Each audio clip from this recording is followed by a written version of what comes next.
Si vous attendez que tout soit fait pour vous autoriser à vous reposer, vous êtes en train de sacrifier votre énergie et votre joie de vivre. Donc si vous êtes du genre à courir tout le temps, à mener une vie qui est dictée par votre to-do list, cet épisode est pour vous. Je vais vous aider à identifier qu'est-ce qui vous empêche de ralentir et comment faire pour vous autoriser à vous reposer quand vous en avez besoin sans avoir peur que le ciel vous tombe sur la tête. Si vous me découvrez avec cette vidéo, je suis Clotilde Dussoulier, je suis master coach certifiée, autrice et la fondatrice de l'entreprise de coaching Change ma vie. Change ma vie, c'est la référence du coaching de vie en France, avec plus de 4000 personnes accompagnées. Et sur cette chaîne, je vous propose chaque jeudi des outils de coaching et de développement personnel, précis et concrets, pour transformer votre vie de l'intérieur. Donc abonnez-vous à la chaîne pour ne rater aucune vidéo. Donc aujourd'hui, on s'intéresse à la problématique des personnes dont vous faites peut-être partie, qui ont tendance à être actives tout le temps, à être tout le temps en train de faire quelque chose, et qui trouvent une forme de sentiment de sécurité dans le faire et dans le fait de cocher des cases. Pour ces personnes-là, souvent, elles sont assez coupées de leurs besoins en général, mais de leurs besoins de repos en particulier, parce que le fait de s'arrêter, de se reposer, de se relaxer, c'est perçu comme une sorte de perte de temps et aussi comme une mise en danger parce qu'on se dit si je m'arrête, en fait les choses à faire vont continuer à s'accumuler ou alors je vais prendre du retard et au moment où je m'y remettrai, ce sera encore pire. Donc en fait je ne peux pas me permettre de m'arrêter parce qu'il y a trop de choses à faire et que si je m'arrête, ça va être pire. Donc ce sont souvent des personnes qui avancent dans leur journée en mode bulldozer, en étant assez coupées de leur ressenti en général et de leur ressenti de fatigue en particulier. Et pour ces personnes-là, en fait, la difficulté qu'elles ont, c'est d'arriver à se reposer alors même qu'elles savent que tout n'est pas fait, que tout n'est pas en ordre et qu'il y a encore des cases à cocher, des trucs à ranger, des trucs à boucler. Simplement, le problème numéro 1, c'est que la liste des choses à faire est absolument infinie et le sera toujours. C'est-à-dire qu'il n'y a pas un moment dans notre vie où on se dit « Ok, tout est fait, tout est en ordre, tout est rangé ». Il y a toujours un truc de plus, d'autant plus que pour les personnes qui sont concernées par ce phénomène, généralement, elles ont une grande ambition de choses à faire et en réalité, il y a plus de choses qu'elles ont envie de faire qu'elles n'ont de temps, mais même dans une vie, et certainement dans une semaine, pour les accomplir. Donc le premier problème, c'est que en fait, c'est une illusion de se dire « Non mais il y a un moment où les choses seront faites, les choses seront bouclées, et donc je pourrai me reposer. » Ce moment n'arrive jamais. Le deuxième problème, c'est que votre corps se fiche parfaitement de votre to-do list et du nombre de choses qu'il vous reste à faire, que vous avez noté sur votre petit carnet. Le besoin de repos, que ce soit le besoin de repos physique, le besoin de repos nerveux, émotionnel, cognitif, c'est un besoin, ce sont des besoins qui sont physiologiques, qui sont absolument non négociables et en fait, votre corps en a besoin pour fonctionner correctement. Donc en fait, votre corps ne se dit pas « Ah oui, je vais mettre ça en pause en attendant qu'elle ait tout fait ». Non, votre corps, ce dont il a besoin, il en a besoin et donc vous ne pouvez faire des petits arrangements avec ces besoins-là qu'au prix de votre bien-être physique, de votre bien-être émotionnel et d'un certain nombre de manifestations de stress chronique, d'irritabilité, de pessimisme souvent ou de découragement. Donc ce deuxième problème, c'est que votre corps se fiche de votre to-do list, il a besoin de ce dont il a besoin, c'est pas négociable. Le troisième problème de ce mode de fonctionnement, et ça va parler particulièrement aux personnes pour qui l'idée d'être productif reste quand même une bonne mesure de leur succès dans la vie et de leur valeur en tant que personne. Donc admettons qu'on veuille rester dans cette grille d'évaluation. Le problème numéro 3, c'est qu'en fait, quand on est complètement pris dans cette spirale de faire, on oublie que, en fait, on est beaucoup moins bon dans ce qu'on veut faire quand on est fatigué et quand on ne répond pas à notre besoin de repos.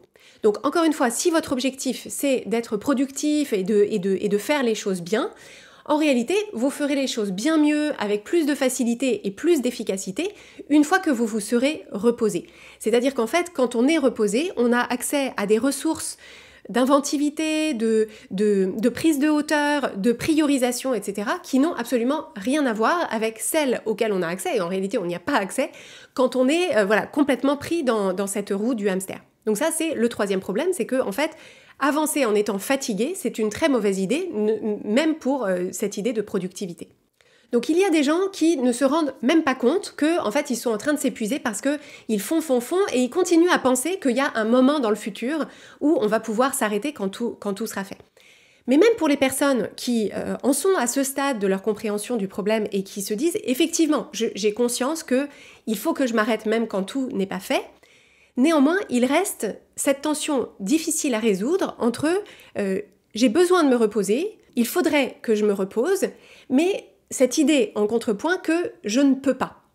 Et donc, il y a une exploration que je vous propose de mener, c'est quand vous vous dites « je ne peux pas me reposer », quelles sont les justifications que vous mettez derrière? C'est-à-dire quand vous vous dites « il faudrait que je me repose, je suis fatiguée, j'ai besoin de repos », mais quoi? Qu'est-ce que vous mettez derrière? Parce que ça va vous en dire beaucoup sur là où vous en êtes de la place que vous vous donnez dans votre vie et la place que vous donnez à ce besoin de repos physiologique et vos besoins physiques en général. Donc je vous propose, après avoir écouté cet épisode, d'examiner pour vous-même quelles sont les conditions que vous mettez à votre droit au repos, à la réponse que vous faites ou non à votre besoin de repos. Et en fait, donc j'ai évoqué cette tension entre je devrais me reposer, il faut que je me repose, j'ai besoin de me reposer, mais en même temps, c'est difficile pour moi de me reposer. Et en fait, pour essayer de résoudre cette tension, souvent ce qu'on fait, c'est qu'on fait une sorte de pacte avec soi-même. C'est-à-dire, on se dit, eh bien, j'ai besoin de me reposer, je vois qu'il faut que je me repose, mais je me reposerai quand? 3 petits points. Et donc, on passe une sorte d'accord avec soi-même. On se dit, ok, quand j'aurai fini tel truc, à ce moment-là, je me reposerai. En réalité, souvent, ça ne fonctionne pas. Donc, je vais vous projeter dans un exemple que sans doute vous avez déjà vécu. C'est, imaginons que vous posez une journée, vous êtes crevé, vous avez beaucoup travaillé, beaucoup fait de choses, il s'est passé plein de trucs dans votre vie qui vous ont pris beaucoup d'énergie, et vous vous dites, ok, je vais poser une journée, que ce soit un jour de congé, un RTT, ce que vous voulez, et ça va être une journée vraiment pour moi, je vais me reposer, peut-être que je vais aller me promener, peut-être que je vais me mettre dans le canapé pour lire, ça va être vraiment la journée où je vais souffler. Et donc, vous en réjouissez, vous vous dites « Ah ouais, ça va être super et tout ». Et en fait, quand arrive cette journée, c'est le matin de cette journée ou la veille au soir, et en fait, vous vous apercevez qu'il y a ce truc important dans votre travail où vous vous étiez dit que vous le termineriez le jeudi soir pour pouvoir être vraiment tranquille le vendredi. Et il y a ce truc où vous vous dites « Ah ouais, quand même, mais il faudrait que je le termine. » Et puis vous êtes chez vous, et puis vous voyez qu'il y a un truc à ranger, que vous pourriez lancer une lessive pour vous avancer pour le week-end. Il y a cette démarche administrative que vous n'avez jamais le temps de faire, il faut aller chercher les papiers d'identité au service de la mairie, donc voilà. Et donc vous vous dites « Ok, donc je vais juste, j'ai ces trucs-là qui me tournent un peu dans la tête, donc je vais les faire, et puis comme ça, après, je serai vraiment bien et je pourrai vraiment me reposer. » Ce qui se passe, c'est que vous faites une chose, et puis une autre, et puis une autre, et puis une autre, et puis il est 17h30, et en fait vous vous apercevez que votre journée de repos, vous l'avez passée à faire 12 millions de trucs, et qu'à aucun moment vous ne vous êtes posé dans le canapé, à aucun moment vous êtes allé faire votre petite promenade dans la forêt.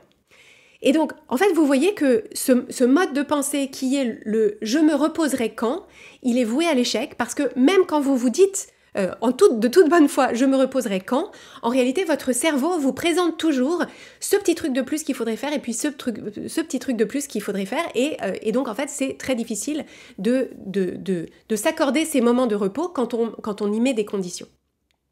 Donc, moi, ce que je vous propose, ma proposition radicale, c'est ce que j'appelle le repos inconditionnel.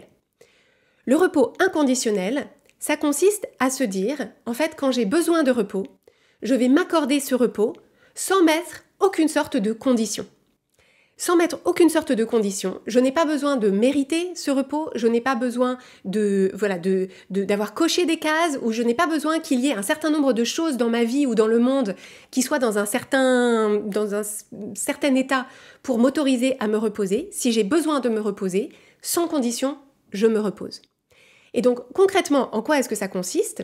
Ça consiste déjà à être plus à l'écoute de votre besoin de repos quand vous ressentez donc certains des symptômes que j'ai évoqués tout à l'heure, c'est-à-dire un stress grandissant, un fort niveau d'anxiété, l'impression d'être complètement dans une sorte d'agitation permanente, l'irritabilité, l'impression que les choses sont confuses, que vous n'arrivez pas à prioriser, etc. Tout ça, ce sont des signes qui vous disent « Oh là, attention, il va falloir, tu as besoin de te reposer, là, ta façon de fonctionner, elle devient contre-productive. » Donc lorsque vous identifiez ça, alors évidemment ça peut être aussi un ressenti de fatigue physique, hein, vous pouvez le ressentir dans votre visage, dans votre corps, etc. Donc quand vous identifiez ce besoin de repos, l'enjeu c'est de vous dire « Ok, eh bien, quand est-ce que je vais trouver un moment pour me reposer? Est-ce que c'est que ce soir je me couche plus tôt? Est-ce que c'est que ce truc que j'avais prévu, je vais l'annuler pour me reposer? Est-ce que c'est que ce week-end on va rien faire ou alors qu'on va poser une journée pour se reposer, etc. » Donc vous prévoyez un moment pour vous reposer et vous formez un autre pacte avec vous-même qui est en fait je vais me reposer quoi qu'il arrive. Je vais me reposer même si, je vais me reposer même quand. Il n'y aura pas d'excuse, il n'y aura pas de raison de ne pas me reposer parce que j'en ai besoin. Et l'enjeu, c'est ensuite d'aborder ce moment de repos en sachant pertinemment que cette partie de votre cerveau qui est tout le temps en train de se dire « Non mais s'il y a des choses à faire, il faut les faire, c'est comme ça qu'on est en sécurité, c'est comme ça qu'on prouve notre valeur, et attention, et t'as pas tout fait, etc. » Donc en comptant sur le fait que cette partie-là va bien sûr se manifester, mais que vous lui répondrez simplement « Oui, j'entends, mais là je suis en train de pratiquer le repos inconditionnel et donc je me repose sans condition. » Il y a une chose à laquelle vous pouvez penser pour faciliter votre accès à ce repos inconditionnel, c'est la situation dans laquelle on attrape la grippe. Alors si vous avez attrapé la grippe récemment, vous vous souvenez peut-être que en fait une grippe ça vous prend d'un coup vous avez 42 fièvres, et d'un coup, mais vous n'avez plus du tout d'énergie. Et en fait, souvent, ce qui se passe, c'est que juste, on est au fond de son lit et qu'on ne peut pas se lever. Même avec toute la bonne volonté du monde, on ne peut pas. Donc, évidemment, il y a des gens qui ont des ressources extraordinaires et qui arrivent quand même à travailler en ayant la grippe, etc. Mais c'est pas ce que je recommande. La plupart des gens ont vécu cette situation dans laquelle on est malade de façon temporaire, mais où, en fait, on ne peut plus du tout. Et dans ces cas-là, ce qui est intéressant, c'est qu'on s'aperçoit qu'on a un accès au moins partiel à cette idée de repos inconditionnel. C'est qu'en fait, quand on a 42 fièvres et qu'on ne peut plus se lever de son lit parce qu'on a la grippe, et bien d'un coup, il y a une priorisation naturelle qui se fait. D'un coup, on trouve des solutions, d'un coup, on arrive à ne pas faire les choses, à laisser un appartement qui n'est pas rangé, à laisser la botte de persil moisir au frigo parce qu'on n'a pas eu le temps de la laver ni de l'utiliser, etc. Et en fait, ce repos inconditionnel de quand on a une vraie raison impérieuse de notre corps, c'est intéressant de voir qu'on y arrive mieux que quand c'est à nous de le décider de notre propre chef. Et là où je trouve que c'est particulièrement intéressant de se pencher là-dessus, c'est que, en fait, quand une personne est en burn-out, dans la phase finale du burn-out, qui consiste à, en fait, la phase ultime du burn-out, c'est un matin, je me réveille et je ne peux plus me lever. C'est-à-dire, mon corps dit stop. C'est comme si la boîte de vitesse avait complètement débrayé. On est au point mort et on ne peut pas se lever ni rien faire du tout. Et là, en fait, si on y réfléchit, c'est le corps qui nous impose ce repos inconditionnel.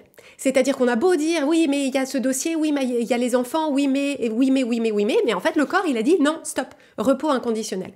Et donc, mon invitation, c'est de vous dire, plutôt que d'attendre que votre corps vous impose ce repos inconditionnel, pourquoi pas le pratiquer pour vous-même d'une façon qui, géométriquement, vous permettra de l'insérer dans un emploi du temps sans vous mettre en difficulté, parce que, évidemment, le repos inconditionnel du burn-out, ça a des conséquences quand même fâcheuses dans la vie des personnes, dans leur vie professionnelle, dans leur vie familiale, etc. On cherche à éviter ça, justement. Donc, ce que je veux vous confier, c'est ce principe du repos inconditionnel, parce que à partir du moment où vous l'aurez pratiqué un petit peu, vous allez vous apercevoir qu'il y a un soulagement énorme, presque un délice, à s'autoriser à s'offrir à soi-même des sortes de bulles de repos inconditionnel. En fait, j'ai vraiment cette image du repos inconditionnel comme étant une espèce de bulle qu'on forme. Alors moi, j'ai l'image de cette bulle que je forme autour de mon canapé et où on se dit, en fait, cette bulle, j'y ai droit, cette bulle, j'en ai besoin. Et donc, à l'intérieur de cette bulle, je vais me reposer, je vais me reconnecter à moi-même, je vais faire des choses qui me plaisent, qui me ressourcent, ou alors ne rien faire du tout. Et en fait, cette bulle me protège temporairement de tout ce qui peut se passer à l'extérieur. C'est-à-dire, je sais qu'il reste des choses, je sais que j'ai des messages auxquels j'ai pas répondu, je sais qu'il y a tout un tas de gens qui attendent tout un tas de trucs de moi, Mais là tout de suite, alors ça peut être pour un quart d'heure, ça peut être pour une heure, ça peut être pour une journée, ça peut être pour une semaine, là tout de suite, je m'accorde ce repos dont j'ai besoin, comme tous les êtres humains en ont besoin. Et en fait, ce que je vous invite à considérer, et ce dont vous ferez l'expérience si vous mettez ça en pratique, c'est que ça renforce énormément cette idée d'alliance avec vous-même. Dans votre capacité à identifier, à honorer et à répondre à vos besoins, surtout vos besoins les plus élémentaires, en fait, vous allez voir que ça crée en réalité, c'est ça qui fait une sorte de socle de confiance en vous, parce que vous pouvez vous faire confiance pour vous écouter, et honorer ce dont vous avez besoin et envie, et faire de la place pour ça dans votre vie. Donc je vous confie cette clé, je vous confie ce principe radical du repos inconditionnel, et le défi que je vous lance, et donc si vous regardez ça en vidéo, je vais vous proposer de m'en parler dans les commentaires.